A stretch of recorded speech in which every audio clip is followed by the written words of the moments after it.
In this video, I'll show you how to build a complete leave request system using Microsoft Forms, Excel, and Power Automate. Employees submit a form, the manager receives an approval request with the options to approve or reject, and the result is tracked automatically in an Excel. Based on the manager's decision, the employee receives an email if their leave request has been approved or rejected. Let's build it. First, we need to create the leave request form. I will go to forms.office.com and click New Form. I'll give it a title. I'll call it PTO/leave request form. Now let's add the questions. The first question is full name. I'll select this, select the text option, and here for the question I'll type full name. I will mark it as required. Next is email address. I'll add another question. I'll select text, and here I'll type email address. This is also required. Since this is an email address field, I'll restrict this to email only. Under restrictions, I'll select email. Now this field will accept only email addresses. Now we need the manager's email address. This is who will receive the approval request. I'll add a choice question, and here I'll type manager email address. Now here's the thing, if you have only one manager, you can add just one option with their email. That's what I'm doing here. I'll type manager's email address here. If your company has multiple managers, add each manager's email as separate option. The employee picks their manager from the drop-down when submitting the form. I'll toggle this to drop-down. And I'll delete this option too, because I only have one manager. You can add more managers here. The next question is leave type. I'll add a question and I'll select choice. For the question heading, I'll type leave type. For the leave types, I'll type vacation. The second one is sick leave. And the third is personal day. And the last option is other. This is also marked as required. Now I need the start date. I'll add the next question. Here I'll select the date field and I'll type start date. This is the leave start date. This is required.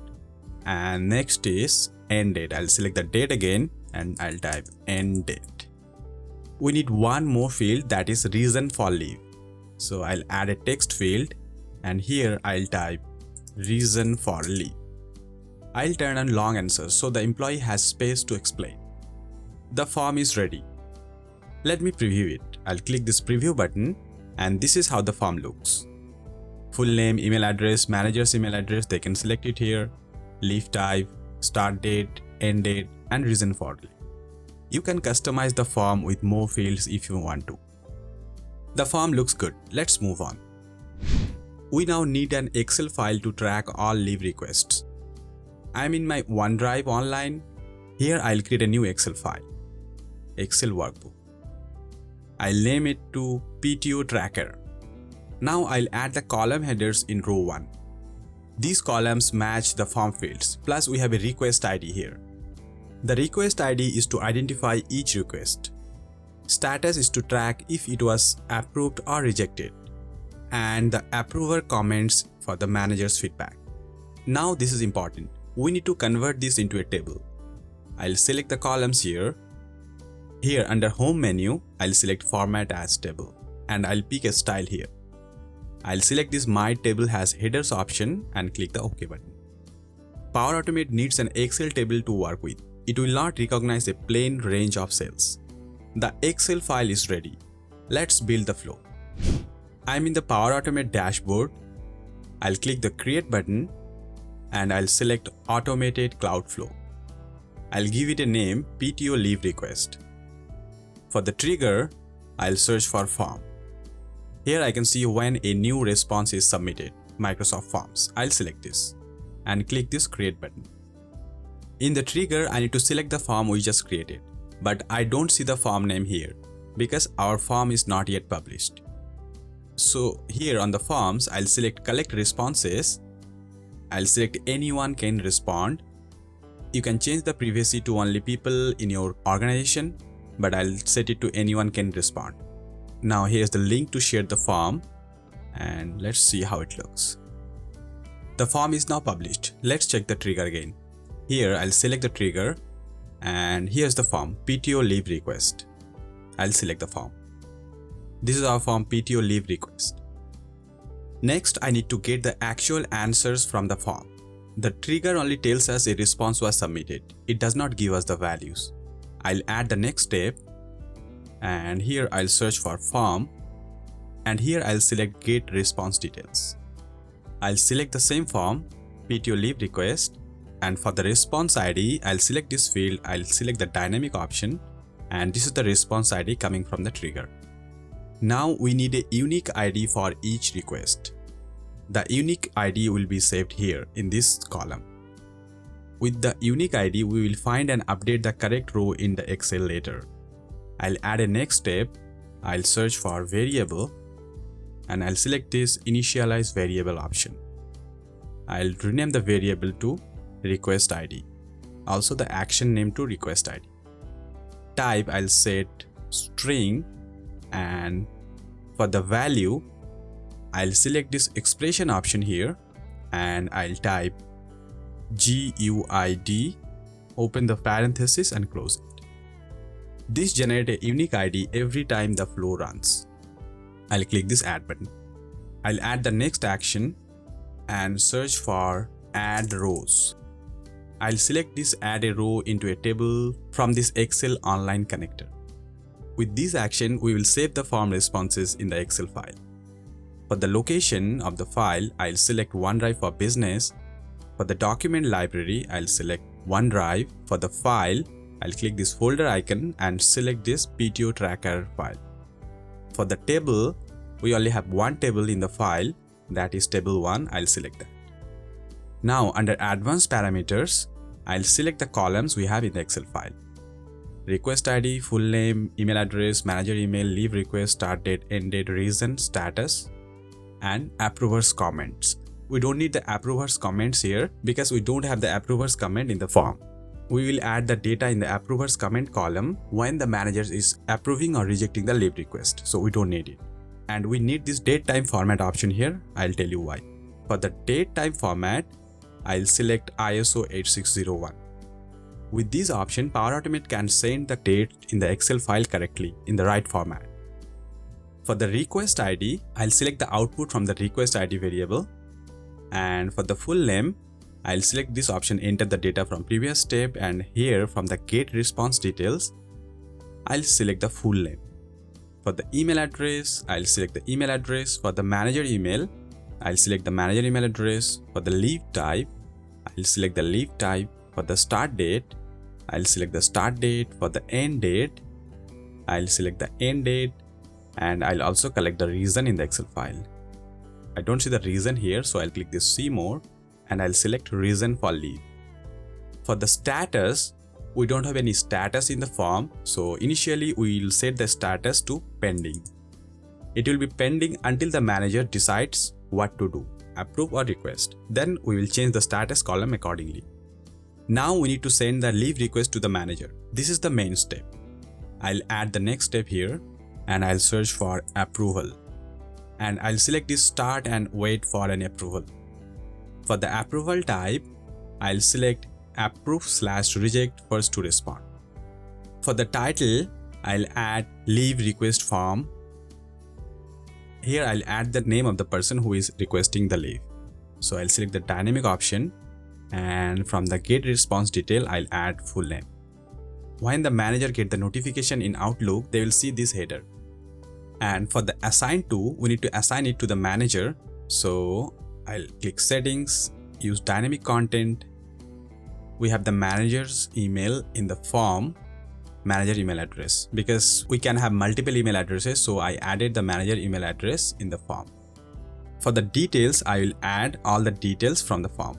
So here are the details. For the employee, I'll add the name again, full name, leave type, start date from here I'll add the start date, here I'll add the end date, and the reason, I'll add the reason.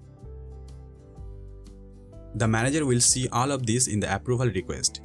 They can review and click approve or reject. They can also leave a comment. At this point, the flow pauses. It waits until the manager responds. It could be a few minutes or a few days. The flow just waits. After the manager responds, we need to check if they approved or rejected the request. I'll add a new action, and here under control, I'll select condition, because we need to check if the manager has approved the request or rejected the request. On the left side, I'll select the dynamic option. From the approval action, I'll select the outcome. This tells us the request is approved or rejected. So I'll select outcome here, and outcome is equal to approve. Type approved, not approved. This is the exact value Power Automate returns. If you type approved with a D at the end, the condition will never match and everything will go to the reject branch. This is a common mistake.